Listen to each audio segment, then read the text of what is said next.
Everyone, welcome to my channel EGVSR। Today learn about crystallisation process. आज की video में हम स्टडी करेंगे क्रिस्टलाइजेशन प्रोसेस क्या होती है या फिर प्योरिफिकेशन बाय क्रिस्टलाइजेशन। जो ये क्रिस्टलाइजेशन प्रोसेस है ये क्या है, एक सेपरेटिंग मेथड होता है। ठीक है, सेपरेटिंग मेथड में क्या किया जाता है कि जो इम्प्योर सब्सटेंस होते हैं उन इम्प्योर सब्सटेंस में से प्योर सब्सटेंस क्या किया जाता है, सेपरेट किया जाता है in the form of crystal. तो लेक्चर स्टार्ट करने से पहले मेरी आप सभी से रिक्वेस्ट है, अगर आप मेरे चैनल पे नए हैं तो मेरे चैनल EGVSR को सब्सक्राइब जरूर करें। क्रिस्टलाइजेशन देखो क्या है, it is a separating method by the process of crystallisation the pure substance present in inorganic solid are separate and purified. ठीक है, क्या है कि जो क्रिस्टलाइजेशन क्या है, ये एक सेपरेटिंग मेथड होता है। इस प्रोसेस के द्वारा जो हमारे इनऑर्गेनिक सॉलिड होते हैं उनमें जो प्योर सब्सटेंस प्रेजेंट होता है उस प्योर सब्सटेंस को इनऑर्गेनिक सॉलिड में से अलग किया जाता है या फिर उसको प्योरीफाई किया जाता है। ठीक है, तो अब हम समझेंगे कि कैसे इस प्रोसेस के द्वारा जो इम्प्योर सब्सटेंस है उसमें से प्योर क्रिस्टल को सेपरेट किया जाता है। तो मैं आपको पहले इसकी एक एक्टिविटी करवाऊंगी ताकि आप इस एक्टिविटी के माध्यम से अच्छे तरीके से समझ सको कि क्रिस्टलाइजेशन प्रोसेस में क्या क्या स्टेप प्रोसीड होते हैं। ठीक है, और इसमें कैसे क्रिस्टल फॉर्म होते हैं। तो देखो एक्टिविटी में क्या लेना है, मैं एक आपको एग्जांपल से समझाऊंगी। CuSO4 हमने क्या लिया है, ये एक सॉल्ट होता है। ठीक है, जो हमारा नॉर्मली सॉल्ट है वो NaCl होता है। तो CuSO4 भी क्या है, एक सॉल्ट है, कॉपर सल्फेट, जिसका कलर होता है ब्लू। तो आपको याद पता होना चाहिए कि जो CuSO4 का एक सॉल्ट है जिसका कलर कैसा होता है, ब्लू कलर होता है। ठीक है, तो अब हमें जो CuSO4 है कि आपको CuSO4 का सैंपल दे दिया जाएगा, तो हम ये सोचते हैं कि ये तो प्योर है, बट जब हम उसके ऊपर क्रिस्टलाइजेशन प्रोसेस अप्लाइड करते हैं तो उसमें से इम्प्योरिटी अलग हो जाती हैं और जो प्योरिटी इसमें प्रेजेंट होती, प्योर सब्सटेंस जो प्रेजेंट होता है वो क्रिस्टल की फॉर्म में हमें मिलता है। ठीक है, तो फर्स्ट स्टेप में हमें क्या करना है, जो CuSO4 है उस पहले हम क्या लेंगे, एक बीकर लेंगे। ठीक है, जैसे ए डायग्राम में दिखाया गया है, एक ये हमने बीकर लिया है, बीकर के अंदर लिया है वाटर और वाटर में हमें ऐड करना है CuSO4। जैसे हम कॉपर सल्फेट को वाटर में ऐड करेंगे ये इसमें डिजोल्व हो जाएगा। ठीक है, लेकिन हमें उस टाइम तक इस बीकर में वाटर में CuSO4 ऐड करते जाना जब तक ये एक सैचुरेटेड सॉल्यूशन ना बन जाए। सैचुरेटेड सॉल्यूशन क्या होता है, जब सब्सटेंस एक ऐसी कंडीशन जब सॉल्यूशन एक ऐसी कंडीशन के ऊपर आ जाए कि उसमें सोल्यूट घुलना बंद कर दे, वो उसकी क्या है, बॉटम में जो उसकी तली है वहाँ पे बैठना स्टार्ट कर दे, तो वो एक सैचुरेटेड सॉल्यूशन बन जाता है। अगर आप इसमें सैचुरेटेड सॉल्यूशन के बारे में डिटेल में जानना चाहते हो तो उसका लिंक डिस्क्रिप्शन बॉक्स में मिलेगा, देख लेना।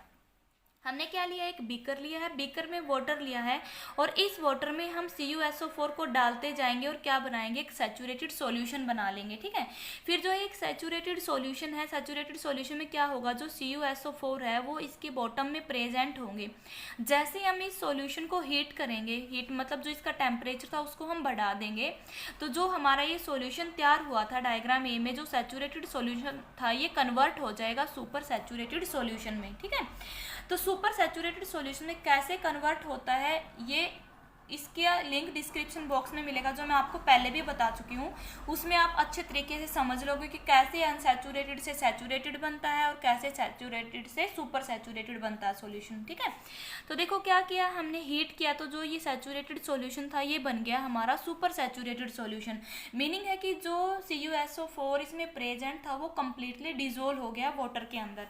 वाटर क्या होता है, एक यूनिवर्सल सॉल्वेंट होता है। ठीक है, तो देखो क्या किया है हमने, दो स्टेप यहाँ पे किए हैं। फर्स्ट स्टेप में क्या लिया है, वाटर, और वाटर में ऐड किया है CuSO4। ठीक है, फर्स्ट स्टेप में हमने क्या लिया है, वाटर और उसमें CuSO4 लिया, सैचुरेटेड सॉल्यूशन बनाया, उसको हीट करके हमने बनाया है सुपर सैचुरेटेड सॉल्यूशन। ठीक है, सुपर सैचुरेटेड सॉल्यूशन तक हमने दो स्टेप कर लिए। इस स्टेप तक आने पर क्या होगा, जो CuSO4 था वो कम्प्लीटली डिजोल्व हो जाएगा वाटर में, मतलब वो घुल जाएगा इसके अंदर। तो जैसे ही CuSO4 घुलेगा वाटर के अंदर तो क्या होगा, जो वाटर प्रेजेंट था बीकर में और CuSO4 था, इसमें क्या होगा, जो इसकी इम्प्योरिटी होंगी वो इसके ऊपर आएंगी। देखो इम्प्योरिटी टू टाइप्स की होती है, जिसको मैं आपको अब आगे समझाऊंगी कि जो इम्प्योरिटी होती है वो टू टाइप्स की होती है। एक तो होती है वाटर सोल्यूबल इम्प्योरिटी, एक होती है वाटर इनसोल्यूबल इम्प्योरिटी। मतलब एक तो वो अशुद्धियाँ जो पानी में घुल जाती है, एक वो अशुद्धियाँ जो पानी में नहीं घुल घुलती है। ठीक है, तो देखो जो ये ऊपर इम्प्योरिटी आएंगी, जो वाटर इनसोल्यूबल है, इस इम्प्योरिटी को हम फिल्टर से क्या कर लेंगे, बाहर निकाल देंगे। मतलब क्या है, जो फनल होता है हमारा, ये जैसे फनल है, यहाँ हमने दूसरा बीकर लिया। ठीक है, जो सॉल्यूशन यहाँ पे हमारा तैयार हुआ था गर्म करने के बाद, जो सुपर सैचुरेटेड सॉल्यूशन बना था, उसको हमें क्या करना है, यहाँ पे हम लगाएंगे फिल्टर पेपर इस फनल के ऊपर। तो जो ये सॉल्यूशन था सुपर सैचुरेटेड का, इसको हम यहाँ से छान लेंगे। जैसे ही छानेंगे तो इस फनल के ऊपर इम्प्योरिटी मिलेगी हमें। ठीक है, इस फनल पे इम्प्योरिटी मिलेगी, और जो अनदर जो सॉल्यूशन था इम्प्योरिटी छानने के बाद, वो मिलेगा हमें ये नीचे जो बीकर दिखा रखा है इसमें क्या प्रेजेंट होगा, वाटर प्लस CuSO4। ठीक है, तो देखो क्या है कि एक टाइप्स की जो इम्प्योरिटी जो वाटर में सोल्यूबल नहीं थी, वो तो हमारी कलेक्ट होगी फनल में। ठीक है, फिल्टर पेपर के ऊपर। बट जो ये सॉल्यूशन मिला है हमें वाटर प्लस CuSO4 का, इसमें भी इम्प्योरिटी प्रेजेंट है जो वाटर सोल्यूबल होती है। ठीक है, तो हम क्या करेंगे, जो ये सॉल्यूशन था इसको ठंडा कर देंगे। ठंडा करने के बाद क्या होगा, जो हमारा प्योर सब्सटेंस होगा CuSO4 का, वो क्रिस्टल की फॉर्म में हमें मिलेगा। ठीक है, और जो इम्प्योरिटी होगी वो वाटर के अंदर मिलेगी, मतलब वो हमें लिक्विड फॉर्म में मिलेगी। ओके, तो क्या है कि उम्मीद है कि आपको ये स्टेप समझ में आएंगे। क्या किया है हमने, पहले सैचुरेटेड सॉल्यूशन लिया है CuSO4 का और वाटर का, उसको हीट किया है। हीट करने के बाद बना है सुपर सैचुरेटेड सॉल्यूशन। ठीक है, फिर क्या किया, इसमें से सुपर सैचुरेटेड सॉल्यूशन जो बना है उसमें से इम्प्योरिटी को फिल्टर आउट कर लिया हमने फिल्टर पेपर से with the help of funnel. ठीक है, जो मैं अभी आपको बता चुकी हूँ।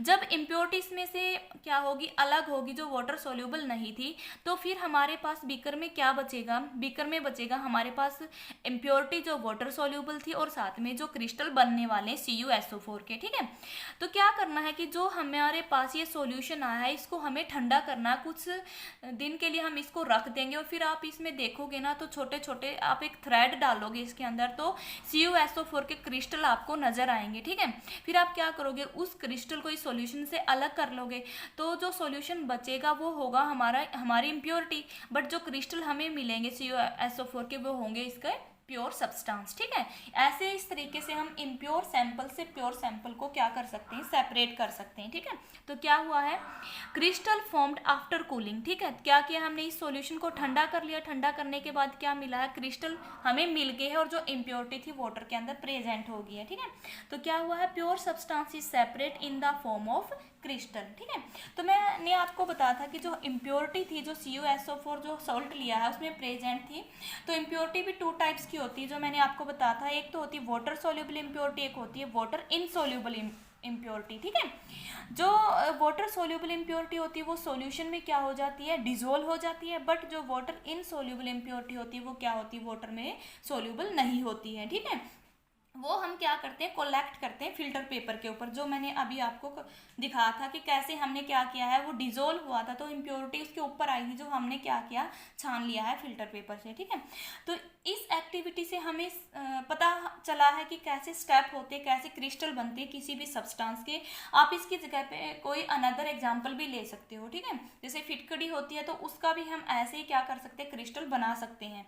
तो इसकी डेफिनेशन अब हम आसानी से इसकी डेफिनेशन को लिख सकते हैं, क्योंकि हमें इसका पूरा प्रोसीजर समझ में आ गया है कि कैसे क्रिस्टल फॉर्म हो रहे हैं, जो इस एक्टिविटी को करने के बाद हम अच्छे से समझ चुके हैं। ठीक है, तो देखो क्रिस्टलाइजेशन की डेफिनेशन अब क्या बनेगी, जो ओवरऑल निकलेगा, इसका रिजल्ट क्या बनेगा, क्या इसकी डेफिनेशन निकलेगी, the process of obtaining crystal of a soluble substance from its saturated solution is called crystallisation. ठीक है, तो क्या है ये डेफिनेशन भी, वो प्रोसेस जिस प्रोसेस के द्वारा जो सोल्यूबल सब्सटेंस है, ठीक है, क्योंकि जो CuSO4 वो सोल्यूबल सब्सटेंस था, जो हमने क्या किया, डिजोल्व किया वाटर के अंदर, उसमें से जो क्रिस्टल हमें प्राप्त हुए हैं, जो सैचुरेटेड सॉल्यूशन बना था उससे, वही क्या कहलाता है, क्रिस्टलाइजेशन। एक बार मैं फिर आपको करवाऊँ, the process of obtaining crystal of a soluble substance, मतलब वह प्रक्रिया जो सोल्यूबल सब्सटेंस में से क्या करते हैं, क्रिस्टल को फॉर्म किया जाता है, और ये सोल्यूबल सब्सटेंस के जो क्रिस्टल है ये कहाँ से सेपरेट आउट होंगे, इसके सैचुरेटेड सॉल्यूशन से, ठीक है। तो यही क्या कहलाती है, क्रिस्टलाइजेशन प्रोसेस। इसकी अनदर डेफिनेशन भी बन सकती है, तो वो क्या होगी, हम ऐसे भी बोल सकते हैं, the process of cooling a hot concentrated solution of a substance to obtain crystal. देखो क्या होता है, it is called a crystallisation. Second definition में क्या बताया है कि जो हॉट कंसंट्रेटेड सॉल्यूशन था उसको ठंडा करने के बाद जो सब्सटेंस के क्रिस्टल फॉर्म होते हैं उसको क्या बोला जाता है, क्रिस्टलाइजेशन। जो मैंने अभी आपको एक्टिविटी में दिखा था कि ये हमने गर्म किया था, गर्म करने के बाद हमारा जो सुपर सैचुरेटेड सॉल्यूशन बना है, इसके बाद इस सॉल्यूशन को ठंडा किया क्योंकि इम्प्योरिटी फिल्टर आउट की है, फिर इसको ठंडा किया, ठंडा करने के बाद जो क्रिस्टल फॉर्म होते हैं वही क्या कहलाती है, हमारे क्रिस्टलाइजेशन प्रोसेस कहलाती है, ठीक है। देखो इसके नाम से ही पता चल रहा है कि ऐसी प्रोसेस जिससे क्रिस्टल फॉर्म होते हैं तो वो क्या होती है, क्रिस्टलाइजेशन प्रोसेस होती है। नेक्स्ट देखो एडवांटेज ऑफ क्रिस्टलाइजेशन। जो क्रिस्टलाइजेशन प्रोसेस उसकी क्या एडवांटेज होती है, it is used for obtaining pure solid from an impure sample, ठीक है। कि जो ये क्रिस्टलाइजेशन प्रोसेस है ये यूज की जाती है प्योर सॉलिड को सेपरेट करने के लिए इम्प्योर सैंपल में से, ठीक है। उम्मीद है कि आपको ये टॉपिक अच्छे से समझ में आया होगा। अगर फिर भी आपकी इस टॉपिक से रिलेटेड कुछ भी प्रॉब्लम है तो आप कमेंट बॉक्स में अपनी प्रॉब्लम को डाल के पूछ सकते हो। अगर आपको ये वीडियो हेल्पफुल लगी है तो लाइक कीजिए, अपने फ्रेंड को शेयर कीजिए, बेल आइकन के बटन को प्रेस कीजिए ताकि मैं आगे और वीडियो बनाऊँ उसकी नोटिफिकेशन आप तक पहुंचती रहे, और मेरे चैनल को सब्सक्राइब जरूर करें। Thanks for watching my video.